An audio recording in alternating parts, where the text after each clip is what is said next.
결혼하겠습니다. 잠시 여러분들과 함께 이번 주 주일 난예배 설교 준비를 같이 하도록 하겠습니다. 이번 주 설교 본문은 전도서 9장 7절에서 18절인데요. 이번 달 큰 제목이 하나님 없는 인생, 하나님 떠난 인생인데 네 번째 주제, 제목, 지혜의 가치에 대해서 같이 은혜를 나누고자 합니다. 먼저 9장 1절부터 6절까지 보게 되면, 아, 사람은 모두가 다 일반, 똑같다고 얘기를 해요. 하나님께서 모든 사람을 똑같이 그렇게 만들었다는 겁니다. 그러면 무엇이 결국 똑같은가? 모두가 다 결국은 죽을 수밖에 없는 인생이라는 거예요. 그래서 이제 9장 1절에서 6절까지 보면 이는 일반이라는 말이 이제 여러 번 등장을 합니다. 제가 그것만 여러분들에게 설명을 드리도록 그렇게 하겠습니다. 9장 2절 보니까 모르는 사람에게 이 말은 그 모든 것이 일반이다. 똑같다는 거예요. 모든 사람에게 임하는 그 모든 것, 모든 사람에게 모든 것이 임한다는 거예요. 결국은 임하게 되면 누가 주는 분이 있겠죠. 그러니까 하나님이 준다는 거죠. 그런데 이게 다 똑같다는 거예요. 일반은 모두가 다 똑같다 그런 뜻입니다. 그리고 2절 하반절 보니까 어, 제사를 드리는 자와 제사를 드리지 않은 자에게 일어나는 일들이 모두 일반이니 이게 똑같다는 거예요. 제사를 드리는 사람이나 제사를 드리지 않는 사람에게 일어날 일들이 다 똑같다. 결국은 똑같다는 거예요. 어, 그리고 또 한 번 강조가 되는데 선인과 죄인, 맹세하는 자와 맹세하기를 무서워하는 자가 일반이라. 이 사람에게도 결국은 어, 하나님으로부터 임하는 것이 결국엔 똑같다는 거예요. 사람이 살아가면서 당하는 일들이 똑같다. 그런 얘기를 하고 결국 3절을 보면 모든 사람의 결국은 일반이라 똑같다는 거예요. 여러분 그렇게 생각되지 않습니까? 사람이 똑같이 빈몸으로 오죠. 알몸으로. 그리고 나중에 오면 똑같이 알몸으로 가죠. 근데 중간에 인생의 연수가 70이고 인생의 그 일생이 어, 살아가는 그 한평생 그 횟수가 연수가 70이고 간거는 80이라 이렇게 하지만 그 사이에 살아가는 일도 좀 다를 수는 있지만 결국은 알몸으로 왔다가 결국은 알몸으로 가는 것이 똑같다 그렇게 얘기를 하죠. 그러면서 뭐가 똑같은가? 3절 끄트머리 보면 죽은 자들에게 돌아가는 것이라 결국은 다 죽는다는 거예요. 어, 이것이 우리 해안에 살고 있는 그 사람들의 그런 그 공통적인 그런 모습들입니다. 그렇죠? 예.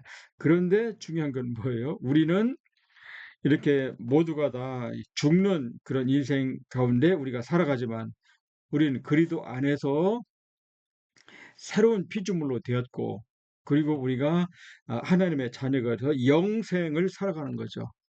그래서 누구나 우리는 그리스도 안에 있으면 부활하는 그 부활의 능력자로 살아가는 거잖아요. 그래서 우리는 이런 그 모르는 사람이 죽는 그런 인생 속에 살아가지만 우리 그린들은 특히 우리는 아브라함의 자손, 하나님의 언약 자손이죠. 그리고 그리스도 안에 새로운 인생, 부활의 그런 그 능력을 가지고 이제 우리가 이게 살아가는 거예요. 그래서 이렇게 정말 모든 사람이 다 똑같은 그런 그 허무한 인생 속에 살지만 그러나 우리는 그런 그 허무에서 우뚝 서서 이제 의로운 자로 그리고 부활의 권세로 영원한 생명을 가지고 우리가 이제 이 땅에 이제 살아가는 거예요. 그럼 우리는 사실은 똑같이 살아가지만 그러나 우리는 다른 거죠. 우리는 다르게 이렇게 살아가는 거예요. 그래서 7절부터 이제 10절까지 보면 이제 오늘 본문으로 이제 돌아옵니다. 그럼 우리가 어떻게 살 것인가? 이제 7절부터 10절까지는 네 가지의 모습으로 살라는 거예요. 첫 번째는 7절 음식물을 먹고 그리고 즐거운 마음으로 포도주를 마시라. 그러니까 우리가 먹고 마시는 것을 이렇게 즐겁게 먹고 마시며 살라는 거예요. 왜 그러냐? 중요한 말이 나오는데 이는 하나님이 내가 하는 일들을 벌써 기쁘게 받으셨다고 얘기하죠. 하나님이 우리가 하는 모든 것들을 다 어떻게 이미 기쁘게 다 받았어요. 하나님 우리를 인정하시고 우리를 다 그리스도 안에 다 성령의 그 충만한 우리를 이게 축복해 주셨어요. 다 받아준 거예요. 우리가 먹는 것도 받아주고 우리가 행하는 것도 받아주고 설령 우리가 잘못한 것들로 다 하나님 우리를 다 받아주셨기 때문에 우리가 음식을 먹고 그리고 마시는 것을 이렇게 즐겁게 살라는 거예요. 어, 이거 아무거나 못하죠. 여러분 물질이 많이 있다고 그 즐겁게 먹고 그리고 마음껏 즐겁게 마십니까? 그런 사람이 별로 없어요. 누가 그래도 안에 있는 사람만 이렇게 우리가 아주 작은 것이라도 즐겁게 먹고 그리고 즐겁게 마시는 거예요. 두 번째인데 8절 보면 옷을 항상 희게 깨끗하게 입고 머리도 아주 향기름을 바르면서 그렇게 단정하게 살라는 거예요. 우리 그리스도인들은 이렇게 단정하게 외모도 단정하게 그렇게 살아야 되는 거예요. 사람들이 보기에 저 사람은 뭔가 다르다. 왜요?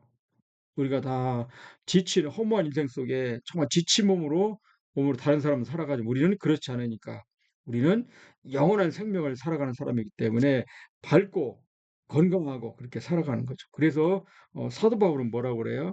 사도 바울은 부활의 능력을 가지고 있고 항상 주님 안에 살았잖아. 그렇기 때문에 항상 기뻐하고 또 쉬지 말 기도하고 범사에 감사하는 인생을 살아간 거예요. 사도 바울은. 그러니까 사도 바울 같이 우리가 살아가는 거예요. 험한 세상 속에 살아가지만 우리는 하나님의 안에 있기 때문에 참 굉장히 중요하죠. 여러분들 지치고 참 힘든 인생을 살아가지만 그러나 나는 이렇게 지치고 힘든 그런 세상이 있지만 나는 하나님의 부활의 능력을 가지고 살아가는 사람입니다. 그런 어, 그런 그 은혜를 가지고 우리가 밝고 건강하게 살아야 되고 세 번째는요. 내가 사랑하는 아내와 함께 즐겁게 살라는 거예요. 내가 사랑하는 아내와 함께 즐겁게 사는 겁니다. 우리는 관계 인생을 살아요. 우리 그리스도인들은 항상 다른 사람과 함께 살아가는 거예요. 그래서 지난 시간에 제가 여러분들에게 아마 구역장님께서 그 오후 소그룹 나눔 예배를 드리면서 무인도에 간다면 무엇을 가지고 가겠습니까? 할 때 뭐라고 대답했는지 모르겠지만 첫 번째 뭡니까? 하나님을 모시고 가야 돼. 하나님과 함께 가야 돼. 첫 번째. 하나님과 함께 간다는 거는 성경을 가지고 가는 거예요. 이게 첫 번째, 첫 번째. 두 번째는 뭐예요? 여러분 뭘 가져가겠습니까? 무인도 가면 뭘 가지고 가요? 남편을 아내를 가지고 가야 되는 거예요. 아내는 남편을 가지고 들어가는 겁니다. 그 세 번째는 뭐예요? 세 번째 또 뭔가 있겠죠. 그렇게 우리는 늘 뭐냐 항상 관계 인생을 살아가는 거야. 하나님과 함께 즐거워하고 그리고 하나님과 함께 즐거워하게 되면 가족과 함께 즐겁게 이렇게 살아가는 거예요. 왜? 우리는 세상 속에 살아가지만 우리는 영원한 생명을 가지고 있는 그러한 부활의 능력을 갖고 있고 그리고 천국을 소망하는 사람이기 때문에 이렇게 함께 즐거워하는 거예요. 그리고 이제 10절 보게 되면 내 손이 일을 얻는 대로 힘을 다하여 하라 그렇게 말합니다. 우리가 하나님이 주신 그 일이 있어 일. 그 일을 우리가 힘써서 아주 행복하게 재밌게 그렇게 살아가는 거예요. 이것이 이 땅의 허무한 인생 속에 살아가지만 우리 구원받은 그리스도인의 참된 모습이에요. 이게 구별이죠. 이게 거룩한 거예요. 근데 사실은 이제 제가 네 가지를 얘기했지만 7절부터 10절까지는 이거는 뭐 특별한 게 아니고 뭐예요? 하나님이 우리에게 일상 속에 살아가는 그런 그 모습을 바라는 겁니다. 이게 이제 최고의 복이에요. 하나님은 의식물 주셨죠. 그리고 의복 줬죠. 그리고 아내, 가족 줬죠. 그리고 일 줬죠. 일. 이거 없는 사람이 누가 있어요? 이거 다 누구나 다 있습니다. 하나님 주신 거예요. 우리 성도들에게 이거를 예? 하나님이 나에게 주신 거구나 하면서 즐겁고 행복하게 그렇게 살아가는 것입니다. 그 이제 두 번째 이제 대지인데 이제 11절부터 이제 12절인데 이건 좀 어렵게 되어 있는데 이게 쉬워요. 쉽게 생각하세요. 자, 이거 보면 여러분 인생이 확실합니까? 불확실합니까? 인생은 불확실해요. 왜냐면 그러죠. 너희는 내일 일을 알지 못하는도다. 너 인생이 무엇이냐? 너 인생은 하룻밤에 아, 아침에 있다가 저녁 때 없어지는 안개다 이렇게 말하죠. 그래서 우리는 참 아주 인생 한 치 앞을 내다볼 수 없어요. 왜냐하면 인생이 불확실하니까. 왜? 하나님의 인생을 이끌고 가니까. 이렇게 인생이 그 불확실할 때에 어떠냐? 12절 보세요. 12절. 뭐는 분명히 사람은 자기의 시기도 알지 못하나니 물고기들이 재난의 그물에 걸리고 새들이 올무에 걸림같이 인생들도 재앙의 날이 그들에게 홀연히 임하면 거기에 걸리느니라. 사람은 시기를 알지 못하죠. 그래서 우리에게 재앙이 언제 임할지도 모르고요. 또 중요한 것은 11절 이제 최후 끝머리 보면 자 11절 이는 시기와 기회는 그들 모두에게 임합니다.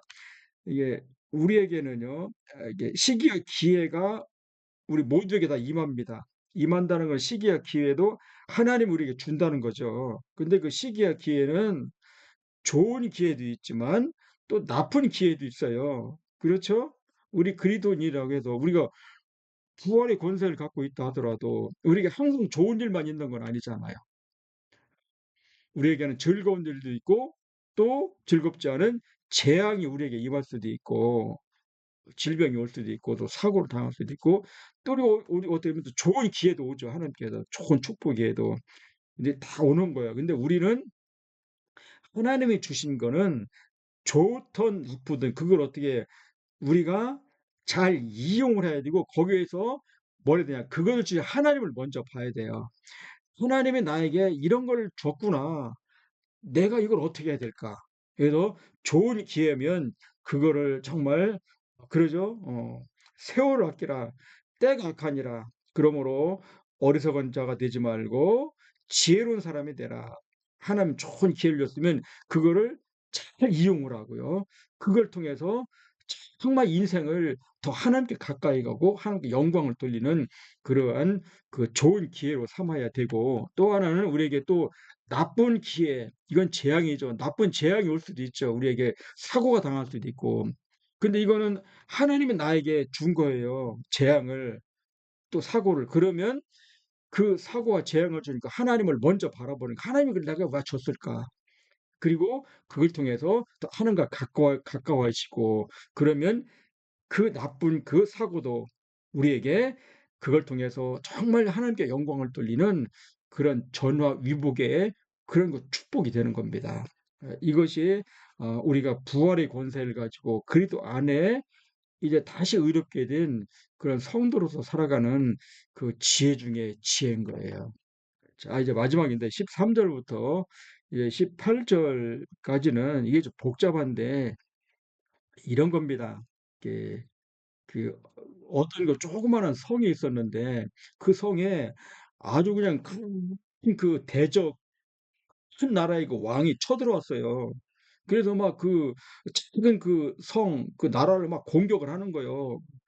그런데 그 다행히 그 공격을 당한 그 작은 그 성에 아주 그냥 지혜자 한 사람, 가난한 지혜자라고 되어 있는데 15절 보면 그 가난한 재정이 볼품없는 그 정말 시골에 그냥 그 무지랭이 같은 그 지혜자가 하나 있었는데 그 지혜자가 그 지혜를 써가지고 그 어마어마하게 큰 전쟁 그 공격을 하고 있는 그 대적의 왕을 물리친 거예요. 이게 그러니까 지혜가 이게 그 지혜가 굉장히 이렇게 귀하다는 거예요. 지혜가 인간의 지혜는 이렇게 가치가 있죠. 그런데 나중에 보니까 이렇게 정말 어, 그 이 정말 그 가난한 그 지혜로운 사람이 그 지혜를 써서 그 자기 조그마한 성을 구했는데 이렇게 놀라운 그 지혜를 가진 그 사람을 나중에 보니까 사람들이 다 잊어버린다는 거예요. 이게 무엇이냐면 그 사람의 지혜가 정말로 그 굉장히 큰 것 같지만 그 인간의 지혜는 아무리 크고 놀랍다 하더라도 결국 한계가 있다는 한계. 어떤 한계? 다 잊혀지게 된다는 거예요. 그러므로 우리에게 가장 중요한 지혜가 뭐냐? 우리가 가져야 할 지혜는 뭐냐? 이 세상에 영원히 변하지 않는 그리고 영원한 그 참된 진리가 되는 그 지혜가 두고 지혜의 왕인 지혜의 근본인 예수님의 지혜를 우리가 사모하고 예수님의 지혜를 우리가 받아야 된다는 거예요. 그러면 예수님의 지혜, 예수님의 그 지혜의 근본이 뭐예요? 십자가, 십자가, 십자가. 그러니까 예수님은 십자가의 그 지혜를 가지고 온 세상의 모든 죄와 그 허물을 다 이제 도말하시고 이 땅에 영원한 생명을 이 땅의 죽은 자들을 다 영원한 생명으로 인도하신 거잖아요. 그래서 그러죠. 그런 말이 있잖아요. 고린도 전서죠. 제가 읽어드릴게요. 우리는 십자가에 못 박힌 그리스도를 전하니 유대인에게는 거리끼는 것이요 이방인에게는 미련한 것이로되 오직 부르심을 받은 자들에게는 유대인이나 헬라인이나 그리스도는 하나님의 능력이 하나님의 지혜니라 이렇게 말하는 거예요. 그래서 우리가 이 땅에 살아갈 때 정말 허무하고 어, 이렇게 아, 다 죽는 그런 인생이지만 우리는 하나님 안에서 이제 그리스도 안에서 정말 영원한 생명을 가진 새로운 피조물 특히 누구나 다 죽지만 우리는 죽음을 다 이겨내고 영원한 생명을 부활의 권세를 가지고 살아가는 사람입니다. 그래서 우리가 이 땅에 살아갈 때 정말 우리가 주한 일들을 기쁘고 감사하며 먹고 즐기며 그렇게 잘 그렇게 해야 되고 그리고 또 하나는 이 땅에 그 이렇게 인생이 불확실한데 이 불확실한 때에 우리에게 하나님 주신 그 모든 그 기회들을 잘 이용하고 무엇보다 이런 기회를 준 하나님을 먼저 바라보고 그리고 13절부터 이 18절까지 세 번째 이 대지인데 우리가 아무리 많은 지혜가 있다 하더라도 참 보잘것없죠. 그래서 우리의 지혜를 바라보는 것이 아니고 우리의 영원한 지혜가 되시는 우리 예수님의 십자가를 바라보고 그렇게 살아갈 때 정말 우리가 이렇게 해 아래 참 죄 많은 인생 속에 살아가지만 우리를 의롭게 그렇게 하나님과 동행하는 삶을 살아가는 것입니다. 이런 그 말씀을 좀 생각을 좀 하시고 본문을 여러분들이 한 5번 정도를 한번 읽으시고 그리고 그 부모 리더용 부모 가정용 그 리더 그 교재가 있죠. 그거를 퓨전 그거를 한 두세 번 정도 그렇게 읽으시고 꼭 토요일 날 여러분 가정 예배를 이렇게 완벽하게 드리지 않아도 좋으니까 본문 읽고 그리고 또그 우리가 몇 페이지 정해놓은 거 있죠? 그거 주일 전날 그거를 예, 자 잠깐만요. 이거 페이지를 한번 읽어볼게요. 예, 부모 가정용 아까 제가 부모 리더용이 아니 부모 가정용 이게 큐티책이죠. GA 가치에서 40페이지, 41페이지 그거를 할 수는 없어요. 몇 가지만 해서 가족끼리 서로 이렇게 편안하게 은혜를 나누면서 주일을 잘 준비하시기를 예수님의 이름으로 축원합니다. 여러분 축복합니다.